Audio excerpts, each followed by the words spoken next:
Graças e paz, bem-vindo a mais um vídeo. Hoje eu quero dividir com você um pequeno trecho, uma pequena mensagem que o Senhor colocou no meu coração. E diz assim: para impedir que eu me exaltasse por causa da grandeza dessas revelações, foi-me dado um espinho na carne.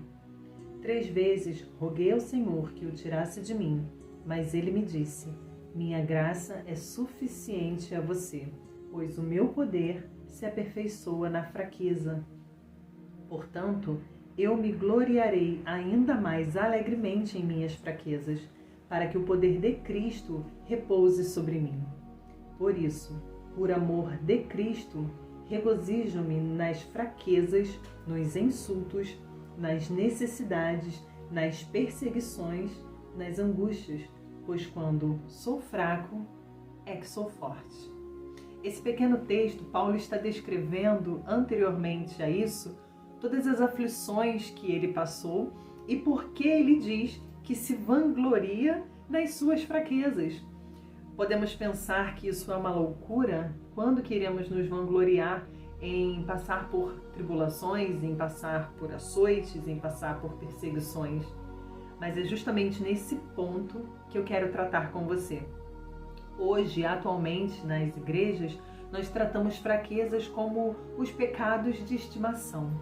Colocamos os pecados de estimação, aqueles que praticamos inúmeras vezes, e dizendo que estamos debaixo de uma graça, colocando a graça acima da nossa necessidade de busca e de mudança de caráter para que isso não ocorra novamente.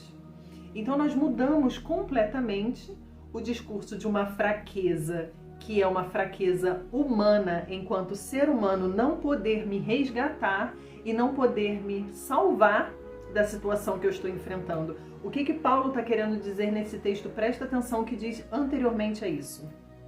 Fui açoitado mais severamente e exposto à morte. E repetidas vezes, 5 vezes recebi dos judeus 39 açoites. 3 vezes fui golpeado com varas, 1 vez apedrejado, 3 vezes sofri naufrágio. Passei uma noite e 1 dia exposto à fúria do mar.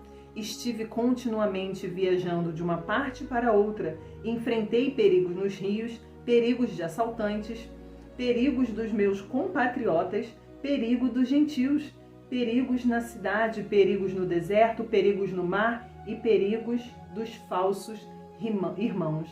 Trabalhei arduamente.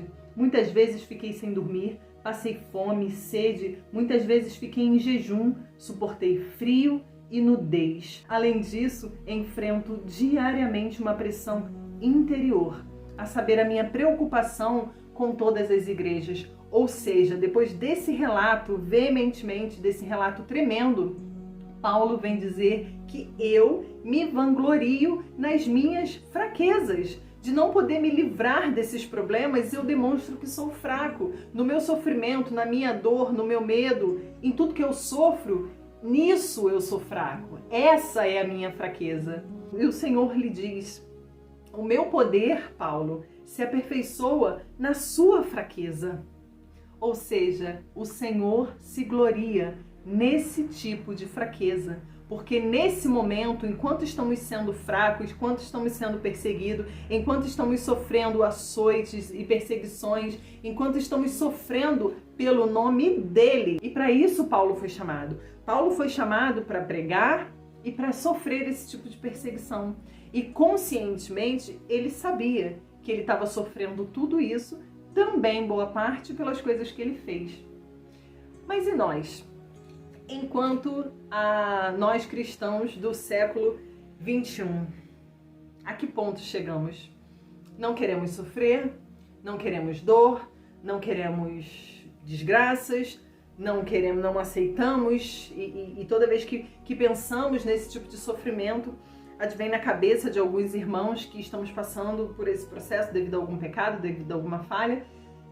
E Paulo diz: fui açoitado severamente, exposto à morte repetidas vezes. 5 vezes recebi dos judeus 39 açoites. 5 vezes recebeu dos judeus 39 açoites. Quantos de nós, hoje, passaríamos por esse tipo de situação? Atualmente, divulguei um vídeo nas mídias sociais pontuando sobre isso. Né? Às vezes a gente não quer sofrer, a gente não quer... É claro que ninguém quer sofrer, mas a gente está muito mal acostumado. A Estela, no podcast com a Karina Bach, recentemente falou sobre isso. Eu não sabia ouvir não de Deus. O não de Deus, eu não estava preparado para o não de Deus. E o não de Deus é esse poder que se aperfeiçoa na nossa fraqueza. A recusa de Deus, a nossa oração, é esse poder que se aperfeiçoa na nossa fraqueza. Porque enquanto seres humanos, enquanto os humanos fracos que somos, nós queremos tudo do nosso jeito. Nós oramos para que seja feita a nossa vontade e não, como diz a oração do Pai Nosso, que seja feita a vontade dele. Nós queremos sempre que a nossa vontade venha prevalecer. E uma oração que é de confronto, mas a gente sempre deve fazer é: Senhor, que as nossas vontades estejam alinhadas, mas se não tiver, que prevaleça a sua. Então que a partir de hoje nós começamos a pensar, a voltar na igreja primitiva, começar a ler a Bíblia no Novo Testamento, Atos, Gálatas, Filipenses, Colossenses, Tiago. Se a gente quer realmente se alinhar com a igreja primitiva, Tiago é o livro que todo cristão deveria decorar. Então que a gente sempre venha orar dessa forma: Senhor, que a nossa vontade se alinhe, mas se não for assim, contudo, seja realmente, verdadeiramente feita a sua vontade. Cremos que estamos nos últimos dias. Cremos que os últimos acontecimentos é só uma premissa do que ainda está por vir.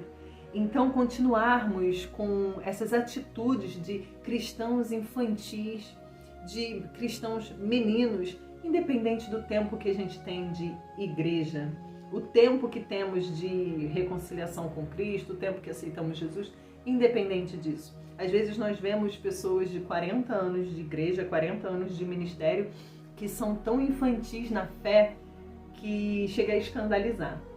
Então nós pedimos ao Senhor que venha levantar jovens, crianças, homens e mulheres, uma geração preparada para o que há de vir. Sabemos que se tivesse esse tipo de perseguição no Brasil, o que não está muito longe, mas se atualmente tivéssemos esse tipo de perseguição no Brasil, teríamos bem menos cristãos. Porque negamos a Jesus o tempo todo. Negamos a Jesus no nosso trabalho, negamos a Jesus na faculdade, negamos a Jesus nas redes sociais, nos expomos ao ridículo, expomos a nossa fé ao ridículo, e tá tudo certo, tá tudo muito bom, tá tudo dentro da caixinha do não tem nada a ver, mas num tempo muito breve, não vai demorar. A igreja no Brasil vai começar a sofrer, sim, perseguições. As perseguições religiosas já estão acontecendo, está bem nítido, não está escondido de ninguém, mas muitos ainda dormem. Muitos ainda estão com a lamparina apagada. Não estão conseguindo enxergar o que está ao seu redor, porque a lamparina não está dando luz, não está dando clareza, não está dando visão a longo prazo, a longa distância. Então, o que precisamos é essa busca incessante. O avivamento vai vir, o avivamento vai chegar, mas é mediante a busca, é mediante a intercessão. Então, que Deus levante como eu, jovens, homens, mulheres e crianças, que possam proclamar e possam levantar-se como uma voz profética na nossa nação e que possa se levantar também como voz de confronto, porque a voz que converte não é a voz do amor. O que converte é a voz do confronto. O amor, ele nos mantém na fé, né? Nós acreditamos no amor de Cristo. Em primeiro lugar, ele nos mantém na fé. Mas o confronto, olhar para o que estamos fazendo, olhar para o nosso erro, olhar para o nosso pecado, olhar para a nossa falha e entender que isso está errado, é essa mensagem que convence. É essa mensagem que leva as pessoas para o céu. não o do amor, não do paz e amor, não. Não estamos mais com o tempo de pregar sobre isso. Devemos levantar a nossa voz, devemos levantar as nossas cabeças erguidas e de mãos dadas para proclamar o verdadeiro Evangelho de Cristo. Não é o Evangelho que estão querendo refazer, remontar, pegar a Bíblia e redigir de acordo com o que as pessoas pensam. Ah, eu não concordo com isso, então eu tiro. Ah, eu concordo com isso, então mantém. Não. É esse manual aqui, de fé, de prática, que nós devemos seguir e levar.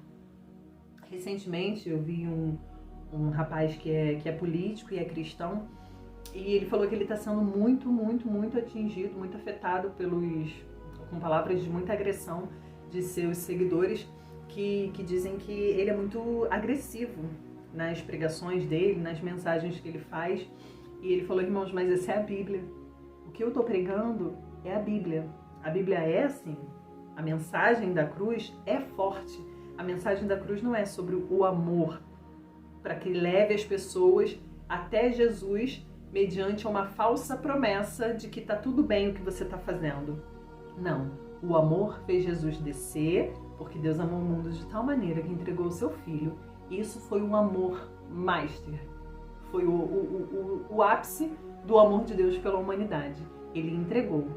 Mas nós o crucificamos, nós o matamos e nós fazemos isso diariamente. Crucificamos a Cristo diariamente. Não foi somente há 2000 anos atrás. Até dentro das igrejas, hoje em dia, nós crucificamos a Cristo. Então chegou a hora de tomar posição. O amor venceu, o amor sempre vencerá. Mas a nossa geração precisa de mensagens de mais de confronto do que de amor. Porque o amor está levando muita gente para o inferno. O amor, a graça, essa mensagem de que a graça de Deus nos redimiu do nosso pecado e agora a gente pode viver da forma que a gente quer. Não. As suas más obras não vão ser justificadas pela graça. Ainda precisamos agir como homens e mulheres de Deus se quisermos um dia receber o nosso galardão e o melhor, a nossa entrada no céu. Então, a mensagem que eu quero deixar hoje é essa: que possamos pegar a nossa Bíblia, estudar, praticar o que está ali, não somente estudar, mas praticar o que a Bíblia diz para que praticamos e levantar a nossa voz. Que possamos, meninas que estejam assistindo a esse vídeo nesse momento, que você possa olhar a sua lista de pessoas que você segue nas redes sociais, que você possa pesar e pedir ao Espírito Santo para que te instrua. Se você pode continuar seguindo essas pessoas, e se você não pode, você pode estar pensando agora: nossa, Kelly, mas que radical essa instrução. Mas as pessoas que nós seguimos, elas nos influenciam. Não é à toa que muitos têm os nomes de influenciadores. Então, literalmente, deixa de seguir as pessoas que fogem do padrão de cristianismo, as pessoas que não são cristãs, porque você fica vendo estilo de moda, você vê estilos de roupas, então você quer seguir uma massa, você quer seguir aquele comportamento. Quando você começa a seguir pessoas que têm o padrão da fé, o padrão de Cristo, que levam a mensagem de Deus, você começa a ferver isso dentro do seu coração. Então, a partir de hoje, dá uma geral nas suas redes sociais, no seu Instagram, no seu Facebook, no seu TikTok, e pela instrução do Espírito Santo, passe a seguir as pessoas que possam te orientar a viver melhor para Cristo. E junto comigo, se assim você quiser, cumpra o ID. Coloque uma mensagem, coloque um texto, faça com que a sua vida, com que a sua rede social venha aproximar as pessoas de Deus. Que a sua rede social possa ser... Deixa eu pegar aqui, para vocês darem uma olhadinha. Isso aqui são panfletos de evangelismo. Tem mais alguns aqui, eu tenho acho que 700. Isso aqui são panfletos de evangelismo. Quase a gente não vê, né? Pessoas fazendo evangelismo, pessoas evangelizando nas ruas, e a gente pode usar a nossa rede social para esse fim. Eu escrevo, não sei se vai dar para você ver, mas eu escrevo aqui: em 1 a 1, Jesus te ama. Aqui tem 200 já escritos, Jesus te ama. e eu escrevi um a um. Só que na maioria das vezes, algumas pessoas não têm tempo, não colocam dentro da sua rotina essa prática do evangelismo. Então, que a sua rede social seja um eterno evangelismo, que através da sua rede social as pessoas possam se aproximar de Jesus. A minha oração todos os dias, tanto pela manhã quanto antes de dormir, Senhor, que a minha vida seja o teu altar. Senhor, que o meu comportamento, que as minhas ações, que as minhas palavras jamais venham denegrir ou danificar, pelo menos para uma vida, o que o Senhor fez na cruz. Porque às vezes as nossas atitudes errôneas faz com que o sacrifício na cruz, feito por Jesus, se perca na vida de uma pessoa. Eu peço a Deus que não permita, que me ajude, que me sustente diariamente, para que eu não venha causar esse tipo de dano, para que a minha vida seja um reflexo do altar e do amor que eu tenho por Cristo. E que minha rede social também seja um reflexo dessa vida de amor, de intimidade, de comunhão com Deus. Então, que você possa seguir esse exemplo. Se eu puder, hoje, agora, te influenciar, ser a sua influenciadora, que seja para te influenciar a amar a Deus sobre todas as coisas e a seguir a Cristo em primeiro lugar e em segundo a todos aqueles demais que te aproximam de Deus, hoje e todo sempre.